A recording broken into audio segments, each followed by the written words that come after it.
garotinha é enviada pela mãe para levar uma cesta com pães, frutas e doces para sua avó que estava doente. A mãe deixa claro para a garotinha não ir pela floresta, mesmo que esse seja o caminho mais rápido, porque apesar disso, também era o caminho mais perigoso. A menina sai de casa usando uma capa com um capuz vermelho que ela havia ganhado de presente da sua avó. E, ignorando as advertências da mãe, ela segue pelo atalho na floresta. Ela vai cantarolando e colhendo flores pelo caminho. Mas um lobo malvado e cruel a vê, e ela passa a correr muito perigo. Essa é a versão mais conhecida do conto de fadas Chapeuzinho Vermelho. Mas e se eu te disser que existe algumas versões muito mais macabras e sombrias desse conto de fadas? E que ele, apesar de parecer pura fantasia, pode ter sido inspirado em uma história de crime real. Oi, eu sou a Nelly e esse é o Crime On, um canal que se dedica inteiramente a falar sobre terror, mistérios, histórias sombrias e crimes reais. Sejam bem-vindos a mais um episódio do Conto de Fadas Macabros aqui no Crime On. E hoje nós vamos falar sobre o lado sombrio e macabro do conto Chapeuzinho Vermelho. Conhecer também a história real do serial killer que possivelmente inspirou esse conto.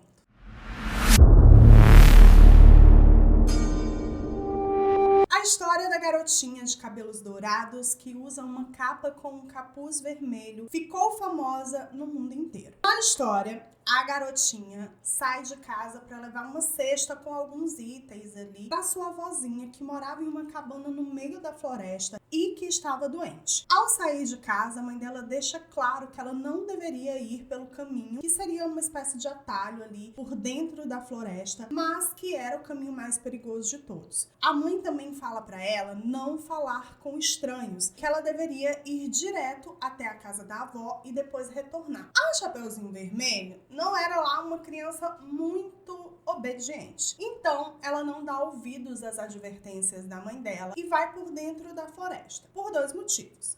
O primeiro é porque era muito mais rápido. E o segundo, porque ela queria colher algumas flores silvestres para levar de presente para a vozinha dela. Nesse percurso, ela tem um encontro inesperado com o lobo mau. E ela sofre as consequências desse ato de desobediência que ela teve com a mãe dela. O lobo chega mais rápido do que a Chapeuzinho na casa da vovozinha. E lá, ele engole a vovozinha, se disfarça de vovozinha e fica esperando a Chapeuzinho Vermelho. E aí que vem aquele ataque do lobo, que é famoso e que todo mundo conhece. E um caçador entra na casa e acaba salvando tanto a Chapeuzinho quanto a vovó que ainda estava dentro da barriga do lobo. Essa é a versão mais conhecida do conto e é a versão dos irmãos Grimm. Ela foi adaptada no ano de 1812, quando os irmãos Grimm conheceram a história, acharam que ela tinha aspectos muito pesados para o público infantil e resolveram adaptar ela para ela ter um final feliz, onde o caçador que estava por ali caçando, né, porque ele é um caçador, acaba percebendo que tem alguma coisa errada acontecendo na casa da vovozinha que ficava no meio da floresta, invade a casa, consegue salvar Chapeuzinho e tira a vovozinha de dentro da barriga do lobo. E a gente tem aí o tão famoso Felizes para Sempre, menos obviamente pro lobo que acaba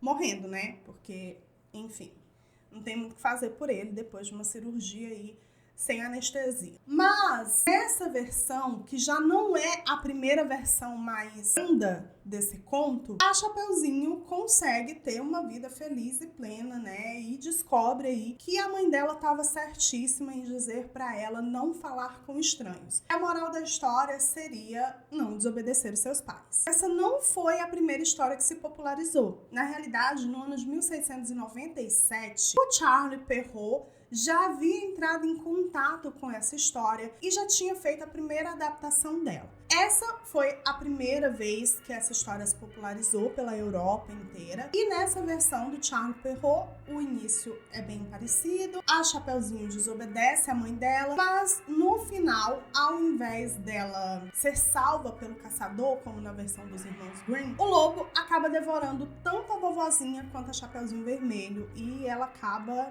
indo de arrasta pra cima mesmo, sem nenhuma salvação. Só que a versão do Charles Perrault, apesar de ter esse final assim bem chocante, né, para ser uma história para crianças, ela já era uma versão mais leve desse conto. Ela já tinha sido suavizada, porque o conto original, ele era muito mais sombrio e macabro, envolvendo coisas como canibalismo e uma cena de striptease. Se você chegou até aqui nesse vídeo, já aproveita e deixa seu like. Provavelmente você tá gostando do conteúdo aqui do Creep On, e também se inscreve no canal se você ainda não é inscrito. Ativa as notificações para você não perder nenhum vídeo novo que sair aqui no Creep On. Então, bora voltar para a história. Ok. Mesmo a versão dos irmãos Grimm e a do Charlie Perrault são versões que são um pouco apavorantes, né? Porque a Chapeuzinho, ela acaba correndo perigo de vida, mesmo sendo salva pelo caçador que foi introduzido aí na história pelos irmãos Grimm. Porém, a versão original desse conto, ela tem simbolismos muito mais profundos. A origem do conto provinha do norte dos Alpes e apresentava algumas imagens muito cruéis. Essa versão já era contada oralmente na França muito tempo antes do Charlie Perrault fazer a primeira adaptação que se popularizou na Europa. E o título da história era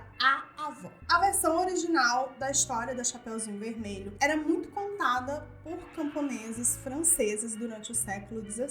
E o começo da história é sempre muito parecido. É uma garota que tá indo levar uma cesta com algumas coisas, né, para sua avó que tá doente, mora no meio da floresta. Só que aqui já começa a diferenciar algumas coisas. Na versão que a gente conhece, a Chapeuzinho Vermelho, ela era uma criança. Nessa versão, na versão original, ela já era uma adolescente. Inclusive, existe aí a especulação dos estudiosos da literatura de que aquele capuz vermelho que ela utilizava simbolizava exatamente essa passagem entre uma criança que está se tornando uma mulher. E esse ponto de virada que é simbolizado na história por esse capuz vermelho é marcado na vida das pessoas que menstruam pela primeira menstruação. Em todas as versões a gente tem aí a personagem da mãe, que é mais ou menos o simbolismo dessa proteção, né? De alguém que tá ali tentando proteger aquela criança que está se tornando mulher. E através das advertências que ela faz para a filha, dizendo para ela não ir pela floresta,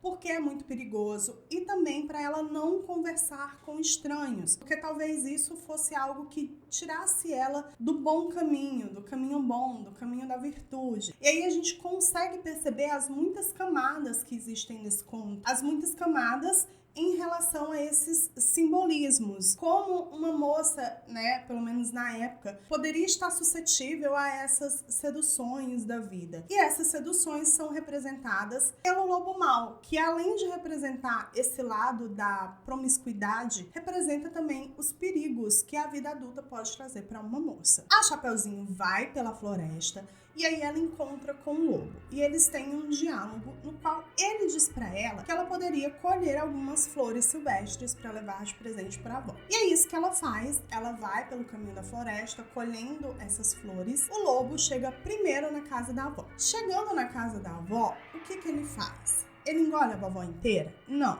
Ele corta ela, esquarteja a vovó em vários pedaços e utiliza o corpo dela para fazer várias preparações. Ele faz um guisado, ele assa um pouco da carne e o sangue da vovó ele coloca dentro de uma garrafa de vinho. Algum tempo depois, a Chapeuzinho Vermelho chega na casa da vovó e o lobo veste as roupas da vovozinha, assim como na história que a gente conhece, e atende a porta. E aí, a Chapeuzinho entra e ele oferece para ela aquele jantar, para ela sentar com ele ali, né, no caso com a vovó, e comer junto com ela. E é isso que a Chapeuzinho faz. Só que na realidade o que a Chapeuzinho estava fazendo era canibalizando a sua própria avó. E sim, ela toma o sangue da avó, achando que era vinho, e come a carne da sua própria avó. E só depois que tudo isso aconteceu é que o lobo fala pra ela, rindo e dizendo que ela cometeu o maior pecado de todos. Ele se deita na cama e pede pra ela se deitar com ele. Ela fica um pouco assim, ressabiada, mas ele continua chamando e diz pra ela que ela tem que tirar a roupa. E aí a gente tem uma cena que remete muito a um striptease, onde a Chapeuzinho vai tirando vagarosamente peça por peça da sua roupa. Depois ela deita com o lobo na cama. Tem aquele diálogo, né, do por que seu nariz é tão grande? Por que sua boca é tão grande? Nananana. É um diálogo super famoso que todos nós conhecemos. Só que no final dessa versão, o lobo devora a Chapeuzinho. E dessa vez não existe nenhum caçador que vá salvar a vida dela. A versão original do conto da Chapeuzinho Vermelho, ela é uma versão que traz uma lição muito mais profunda, com simbolismos muito mais enraizados na vida real. Por exemplo, o lobo, ele representa a selvageria e o mundo sexual. Algo que a mãe da Chapeuzinho, que era a representação da proteção e do cuidado familiar, adverte ela para não se envolver, porque temia que ela passasse por isso durante a vida adulta. A vovozinha da Chapeuzinho Vermelho representa a passagem do antigo para a nova fase da vida da menina, que agora não era mais a mesma, deixando de ser uma criança e se tornando uma mulher. E a Chapeuzinho Vermelho representa a ingenuidade das jovens garotas, que acabam sendo corrompidas pela maldade do mundo. Claro que a gente precisa levar em consideração a época em que esse conto foi criado e para que ele era contado. A moral da história original, apesar de ser cruel e brutal, é bem realista e servia para que as jovens tomassem cuidado com os possíveis predadores que existiam no mundo e que poderiam querer se aproximar delas e se aproveitar da sua ingenuidade e inocência. E até aqui a gente já pode ter uma noção do quanto essa história é profunda e brutal na sua origem. Mas e se eu te disser que existe um caso de um serial killer que realmente existiu, que pode ter servido de inspiração para esse conto? Em 1589, um burguês alemão foi acusado de se transformar em um lobo e devorar crianças e adultos. Seu nome era Peter Stam e ele ficou conhecido no mundo inteiro como o lobisomem de Bedburg. Muitas pessoas supõem que foi a partir dessa história real que se originou a versão mais antiga do conto da Chapeuzinho Vermelho. No dia 31 de outubro de 1589, uma grande multidão reunida na praça da cidade alemã de Bedburg, no eleitorado de Colônia, assistiu a uma execução aterradora. O réu era Peter Stam, um abastado proprietário de 50 anos, acusado de ter assumido a aparência de um lobo graças a um pacto com o diabo e assassinado diversas pessoas, incluindo crianças e mulheres grávidas, cujos cérebros ele devorou. Não tem como a gente precisar exatamente a data e o local em que o Peter Stam nasceu, mas se pressupõe que ele nasceu em Bedburg mesmo, lá por volta dos anos 1530. Stam, que provavelmente era protestante, porque essa era a religião vigente ali na Alemanha naquela época, era um rico fazendeiro que vivia em uma comunidade rural da Alemanha do século XVI. Durante a década de 1580, ele provavelmente ficou viúvo e ele tinha 2 filhos. Uma menina que deveria ter ali entre 15 e 16 anos e um menino que a gente não sabe exatamente qual era a idade. O nome da menina era Sibyl e aparentemente o Peter era um pai dedicado, um homem devoto a Deus e uma pessoa confiável ali na comunidade. Mas começou a surgir, mais ou menos nesse período, alguns boatos de que ele mantinha um relacionamento íntimo com a sua filha. Um relacionamento incestuoso, que era categorizado assim naquela época, né, gente? Mas que na realidade era um relacionamento de abuso sexual, porque ela era uma garota de 16 anos de idade e ele era o pai dela. Então não dá pra gente categorizar isso como um relacionamento e sim como abuso mesmo, né? Não tem muito o que falar. Além disso, o Peter também teria mantido um relacionamento sexual com uma parente distante dele chamada Catherine Trump. Apesar da Catherine ser uma parente distante do Peter naquela época, isso também era visto pela igreja como uma relação incestuosa. Entre 1564 e 1569, boatos circularam pela cidade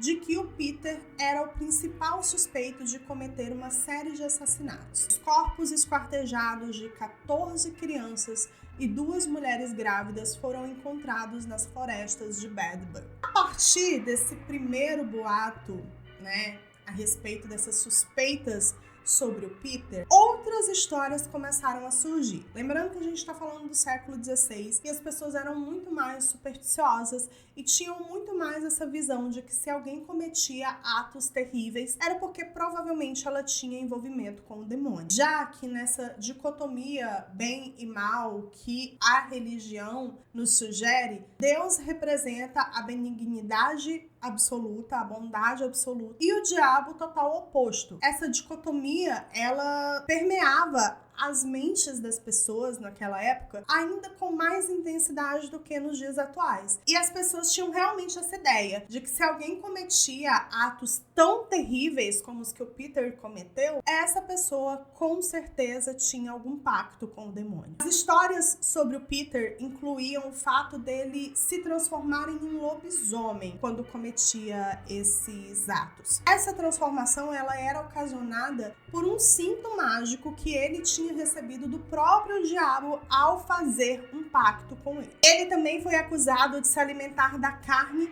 e beber o sangue das suas vítimas. Peter foi capturado e foi torturado em uma espécie de cavalete que puxava os membros do seu corpo e quebrava eles. Durante essas sessões de tortura, ele acabou confessando seus crimes e dizendo que tinha envolvimentos com magia negra desde os 12 anos de idade. Ele também afirmava que tinha relações sexuais com um demônio que tinha uma forma feminina. O Peter foi condenado à morte por ser um serial killer e canibal e também por manter um relacionamento incestuoso com a sua filha e a Catherine Trump, aquela parente distante dele. Só, gente, que pasmem, a Sybil, a filha do Stan, e a Catherine também foram condenadas à morte. Porque naquela época, elas não eram vistas como vítimas dele. Principalmente a filha, né? Porque a Catherine, ela já era uma mulher adulta e não se sabe se ela sofria abuso dele ou se eles realmente tinham um relacionamento. Mas no caso da Sybil, ela era uma criança e ele era o pai dela. E ela achava que lhe devia obediência.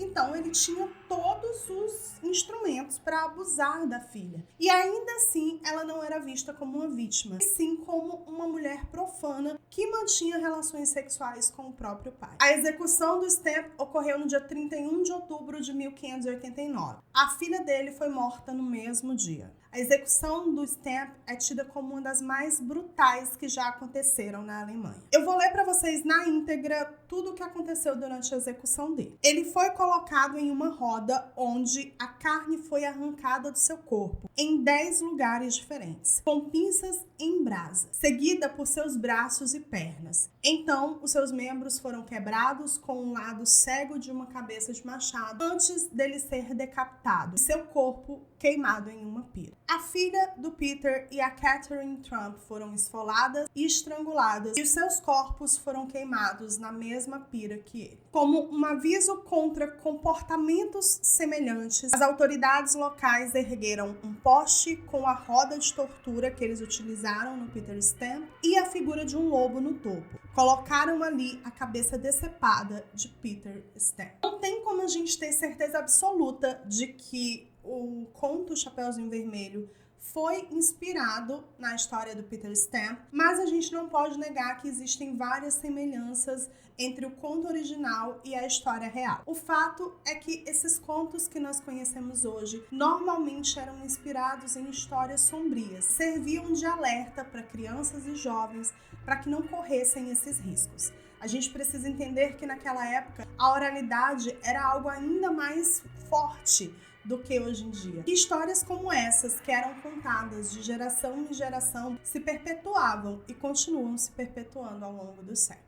É isso, gente. Mais um episódio de Contos de Fadas Macabros. Eu quero que vocês falem pra mim aqui nos comentários o que vocês acharam dessa história original aí da Chapeuzinho Vermelho. Se vocês também conseguiram ver algumas semelhanças entre a história do Peter Stamp e o conto original, assim como eu vi. E eu não sabia que existia uma história real por trás do conto da Chapeuzinho Vermelho. Eu fiquei muito surpresa, inclusive, quando eu comecei a ler sobre esse caso e quando eu fui vendo artigos que apontavam ele como um fundo histórico pro conto da Chapeuzinho Vermelho. E eu realmente consigo ver muitas semelhanças. Eu espero muito que vocês tenham gostado do episódio de hoje do Creep On. Um beijo pra vocês e até o próximo episódio.